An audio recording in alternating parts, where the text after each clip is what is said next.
Well, hello everyone. I'm John Barron with Poets and Quants. I have an announcement to make for the fifth year in a row, 5 years straight. The Olin Business School in St. Louis at Washington University has topped our list of the best MBAs for entrepreneurship. I have with me Doug Vilhard, the academic director of entrepreneurship at Olin. Doug, how do you keep doing it? Well, John, first of all, thank you very much. It's quite an honor. When we were ranked number one the first time, that was awesome.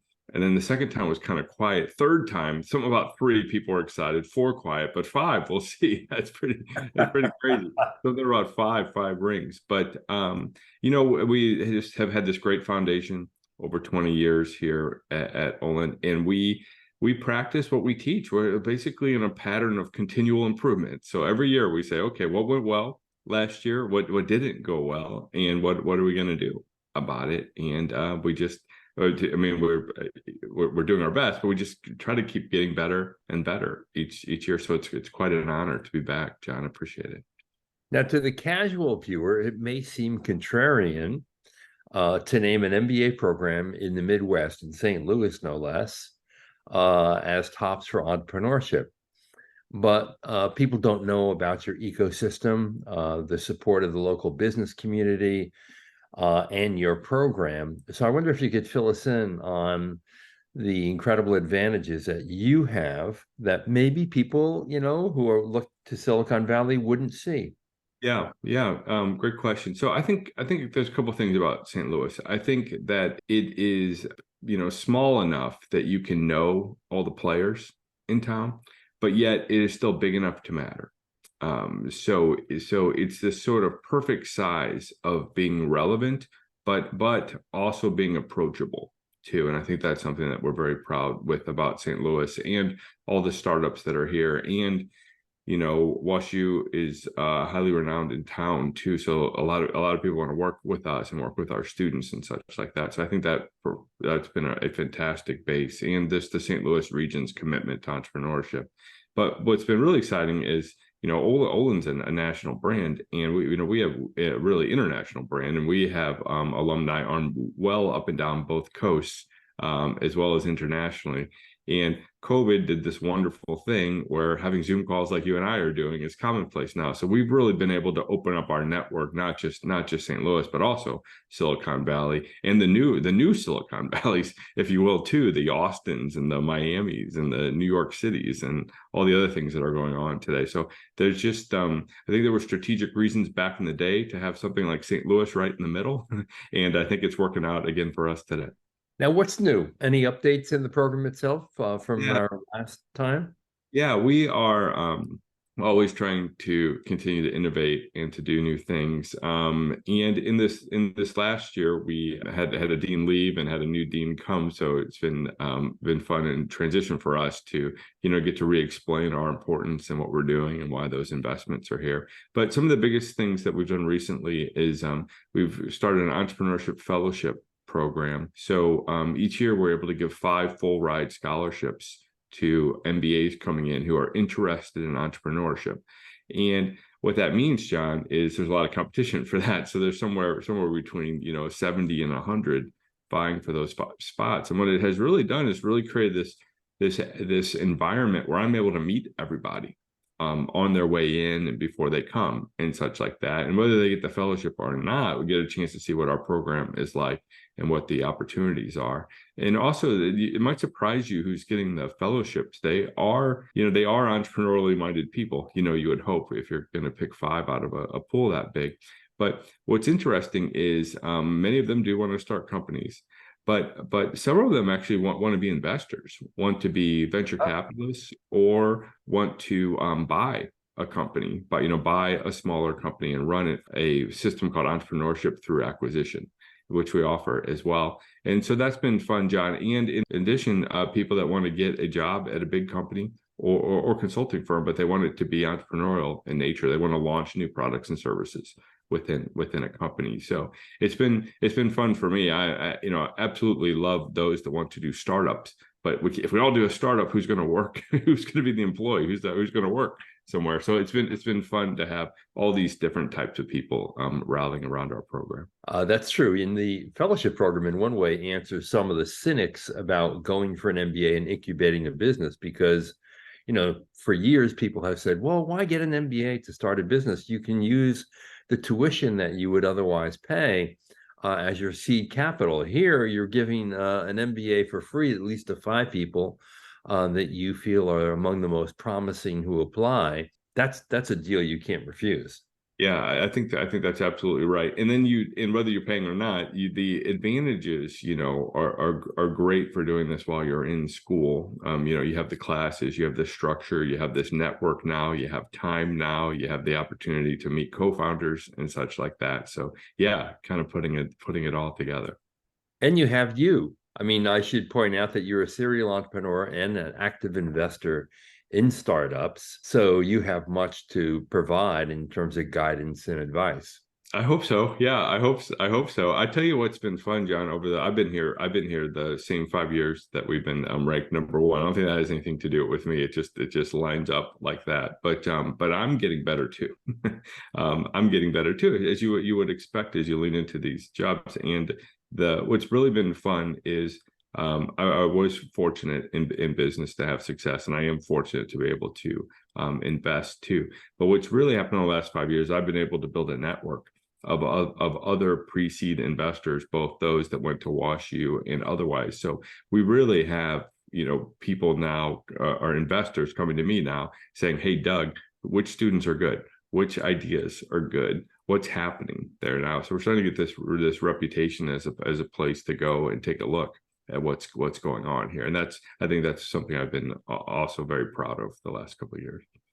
And I know entrepreneurship is something that is core to a business curriculum in part because even people who don't go and do a startup and are hired by a larger company, basically one of the key skills that big companies want in people is an entrepreneurial mindset.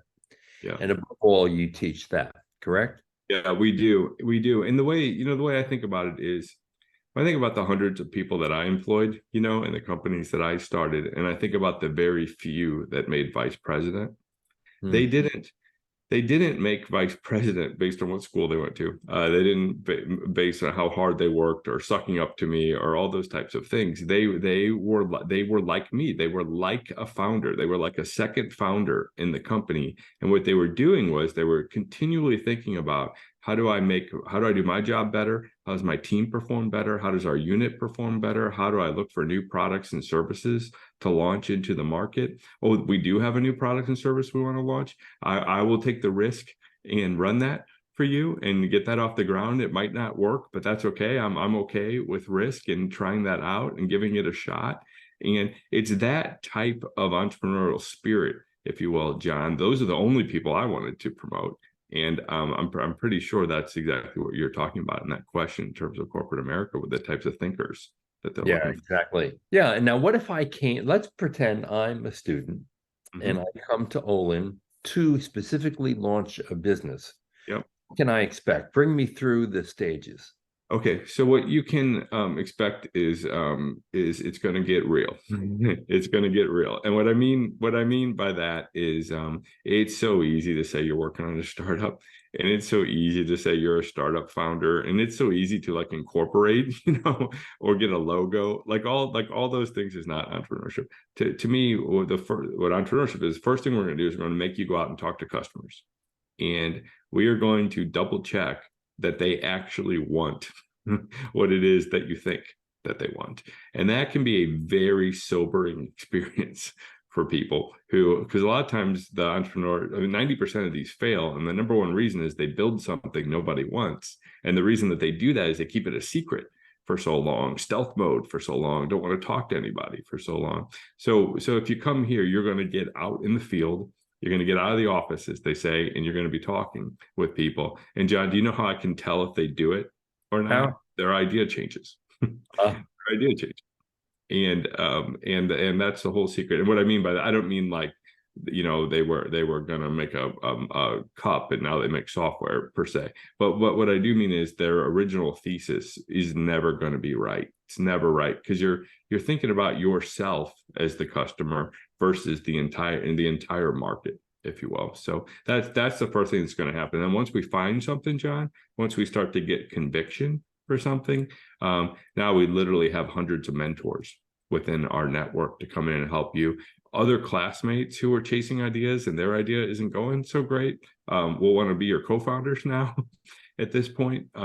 Undergraduates that are here at the university will want to join your team and help you at this point. Other graduate students, we're at the business school, graduate students at engineering or the med school or others, depending on what you're doing, are going to want to join this as well. And that's really when it takes off, John, at that point. And the kind of courses I will take in the program to help me gain the skills and the tools to do this are what kind of courses? Yeah. So there's a course. I wish it had a better name. Actually, I wish it was called like the Entrepreneurial Mindset, which is what I think that it really is. But traditionally for 20 plus years called Introduction to Entrepreneurship. And what it really does is just what I talked about. It teaches you to fall in love with the customer's problem and not your solution. And it's that class, John, that people who go on to have consulting careers or corporate careers will come back and tell me, hey, Doug, that was the class that kind of taught me how to think about the problem first and how to solve it. But then from there, if you're serious, we have a class called The Hatchery, which we've had for 25 plus years. You pitch an idea on day one. If you can get 4 other classmates to join your team, which is no easy thing, John, because the other folks have their ideas too, right? So you're winning out amongst your peers. But once the teams form, then we have this great curriculum for you to take that idea and get as far as you can with it, all the way to pitching to win what's called our Olin Cup competition. And that's just something that people never forget if they win that.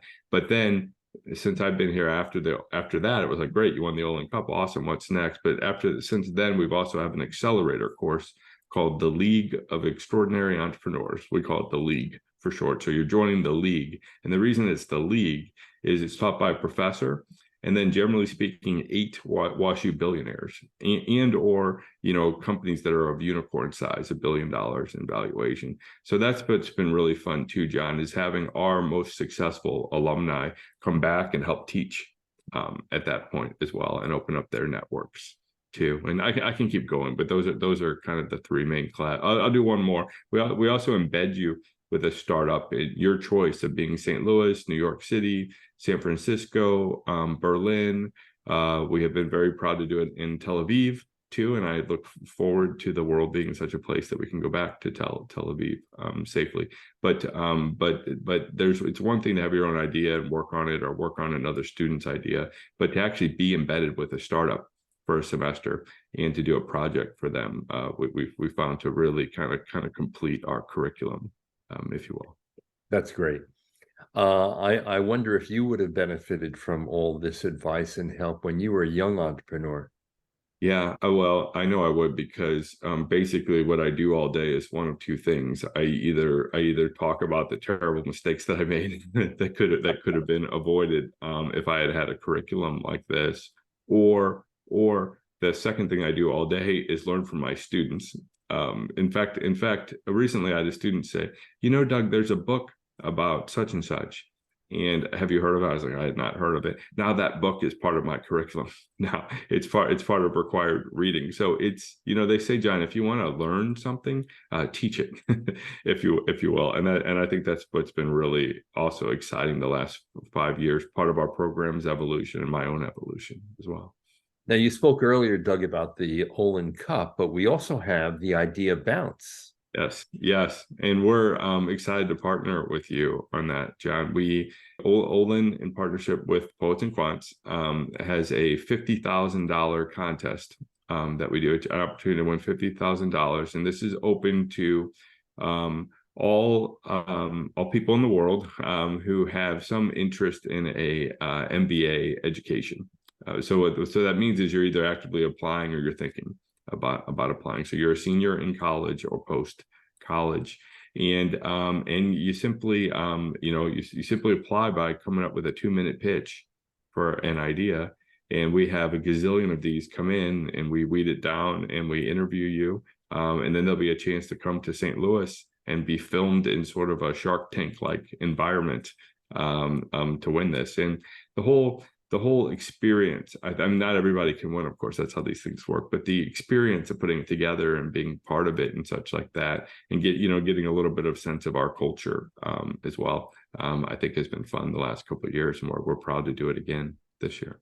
It's great fun. And not only that, but you award money to the second and third place finishers. We also have a little prize for our fan favorite, which we allow people to vote on when we narrow down the ideas into a dozen or so from the many that you receive. And you've received ideas from all over the world. All over the world. And if you should be so fortunate to enter and to go that far, your toughest questions come from none other than John Byrne. He is I played the role of the curmudgeon. Yeah. Oh well, he just does it. He's John's an entrepreneur too, and John kind of sees through it, and he's a journalist, and you're going to get that really tough question right at the end, and that's a differentiator. And whether you do well on that or not, you're going to learn something that's going to help you with your business going forward. So we appreciate you playing that role. Indeed. Well, Doug, thank you so much. Congratulations on the 5th consecutive award for having the best MBA for entrepreneurs or would-be entrepreneurs. And for all of you out there, read our story, look at the ranking, and more importantly, frankly, enter the contest. If you have an idea and you fit the criteria for applying for this, do your 2-minute video, send it in to Doug and team, and let's see how far you can go. I mean, $50,000, it's not chump change. Yeah, and John, and I make myself available to prospective students too. I'm easy to find on our website. I'm the face on our entrepreneurship page. My email's on there, and I don't judge those contests, so I'm not the judge. So I'm a good person to talk to too. I'm like a super coach, if you will. I'm not talking about my own. I'm not giving myself an accolade. I'm just saying I'm like the coach for everybody, if you will. So it'd be my pleasure to talk to you about that and coach you through it too. And that's a hidden advantage of the contest itself, because you're going to get a lot of mentorship, and particularly if you're a finalist and you actually get to travel to St. Louis to pitch your ideas in front of the judges. Doug is in there helping all that he can to sharpen your pitch, to make sure you're prepared for those tough questions, and to help you in any way he can to win. That's right, and I also have these scholarships to give away too to exceptional people. So, and I'm in some ways I'm like a basketball coach, a college basketball coach who recruits too. So I'm very interested in meeting you all and hearing what you're up to. So it would be my pleasure to reach out to us. But thanks, John. Again, you guys just do a wonderful job at Poets&Quants, and but very honored not just to win, but holy cow, is there more competition every year? And you do this thing where you make the data transparent, which is amazing in the industry. So it shows people how they just missed out on it. And what it does, John, is it makes our whole industry then go, okay, well, that's the thing we need to work on.